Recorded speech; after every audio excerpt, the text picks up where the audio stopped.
సాయంకాలం తాతయ్య పాపకు మ్యాథ్స్ చెప్పిస్తూ కూర్చున్నారు. ఇంతలో తాతయ్య ఓల్డ్ స్టూడెంట్ రవి గురువుగారిని చూడటానికి వచ్చాడు. తాత పాపతో "నువ్వు హోంవర్క్ చేసుకుంటూ ఉండమ్మా" అని చెప్పి తన శిష్యుడితో అటువైపు ఉన్న సోఫాలో కూర్చున్నారు.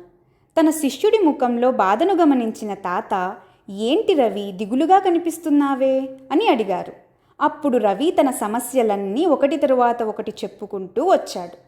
అంతా విన్న తాతయ్య ఇలా చెప్పారు: "రవి, నువ్వు ఇంటికి వెళ్ళిన వెంటనే నీ గది గోడపైన 'ఈ కాలం కూడా గడిచిపోతుంది' అని పెద్దగా రాసుకో.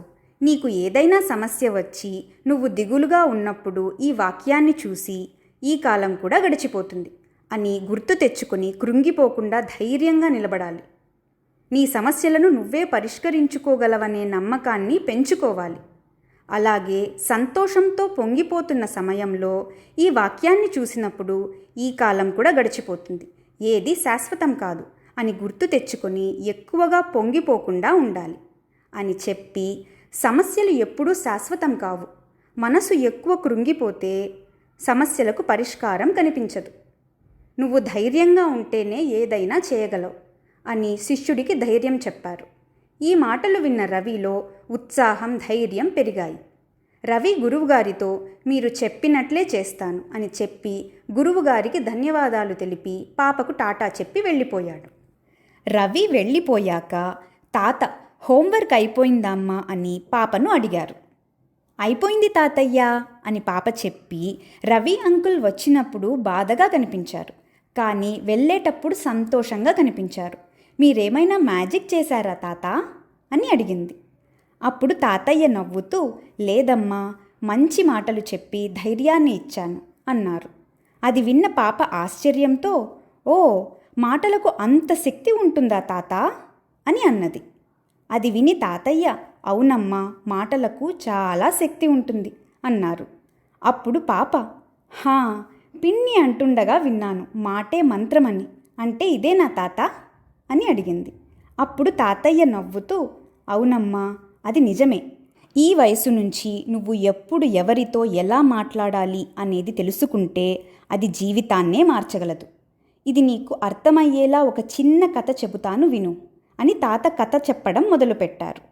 మహేంద్రవరం అనే రాజ్యంలో చిత్రవర్ధనుడు అనే రాజు ఉండేవాడు. ఆ రాజు చాలా కోపిష్టివాడు. ఆ రాజుకు ఒకరోజు ఒక వింత కల వచ్చింది. కలలో తన పళ్ళు ఒక్కొక్కటి ఊడిపోతూ ఉన్నాయి.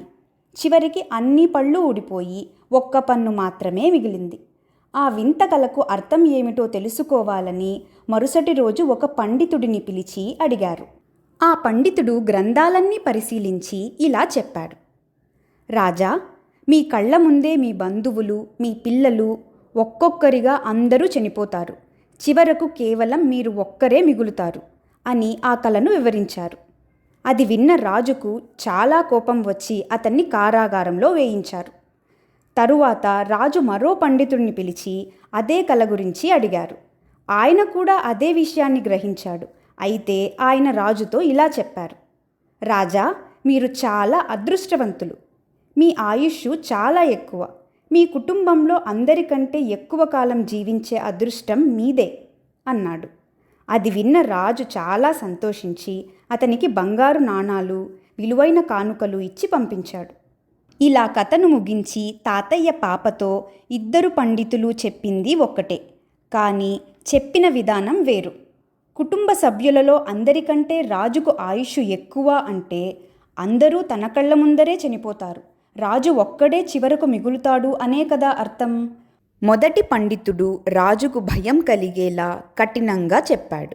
కానీ రెండవ పండితుడు అదే విషయాన్ని సున్నితంగా, సానుకూలంగా చెప్పాడు. అందుకే మాట్లాడేటప్పుడు ఎవరితో ఎప్పుడు ఎలా మాట్లాడాలి అనేది బాగా తెలుసుకోవాలి.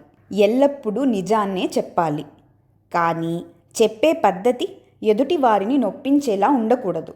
ఎందుకంటే ఒకే మాట మనిషిని బాధ పెట్టగలదు, అదే మాట మనిషికి ఆనందాన్ని కూడా ఇవ్వగలదు అని తాతయ్య చెప్పారు.